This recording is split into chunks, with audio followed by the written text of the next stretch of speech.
Have you ever finished a long day at work, walked through your front door, and felt completely exhausted, even though you couldn't explain why?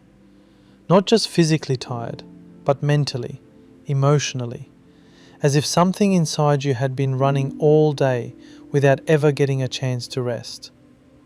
If you've ever felt that way, you're not alone. Most of us spend a big part of our lives working. There's nothing wrong with that. Work gives us purpose. It helps us provide for ourselves and the people we love. It allows us to build a future. Work is important. But somewhere along the way, many of us stopped working to live and started living to work. The strange thing is, it doesn't happen overnight. It happens one ordinary day at a time. The alarm rings, you get ready, drive to work, answer emails, attend meetings, finish one task, start another. Then before you know it, the day is over. Tomorrow, it all begins again. Days become weeks, weeks become months, months become years. One day, you look back and wonder, where did all that time go? The hidden cost of a 9-to-5 life isn't always the hours you spend at work. Sometimes it's the moments you slowly stop noticing, the breakfast you rushed through, the conversation you were too tired to have, the walk you kept postponing, the hobby you once loved but no longer make time for, the people you assumed would always be there. Life rarely disappears all at once. Sometimes it quietly slips past while we're busy trying to keep up. Maybe you've told yourself, things will get better after this project. I'll slow down next month.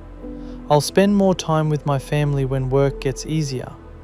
But somehow, there's always another deadline, another meeting, another reason to wait. And before long, waiting becomes a habit. Please don't misunderstand me. This isn't about quitting your job. For many people, work is a responsibility they can't simply walk away from. This is about something much deeper. It's about remembering that your job is only one part of your life. It is not your whole identity. You are more than your position, more than your paycheck, more than your productivity. Your value has never been measured by how busy you are. Have you ever noticed that the moments you remember most rarely happen at your desk? They're the evenings spent laughing with people you love, watching your child take their first steps, a quiet dinner with your family, a phone call with an old friend, watching the sunset after a long day. Those are the moments that stay with us, not because they made us more successful, but because they reminded us we were alive. Sometimes we become so focused on building a future that we forget to experience the present. We tell ourselves we're doing it all for the people we love. Yet those same people are often hoping for something much simpler. Not more money, not a bigger house, just more of us. Our attention, our presence, our time. Because love is spelled in moments, not in overtime. I don't know what your work looks like today. Maybe you love what you do. Maybe you're simply doing your best to provide for your family. Maybe every day feels like you're trying to stay one step ahead. Whatever your situation, I hope you never forget this. Success means very little if you become a stranger to your own life. There will always be more work to do, another email to answer, another meeting to attend. But the people you love are growing older. Your children won't stay children forever. Your parents won't always be there. And today's ordinary moments won't come back once they've passed. So work hard, be responsible, take pride in what you do.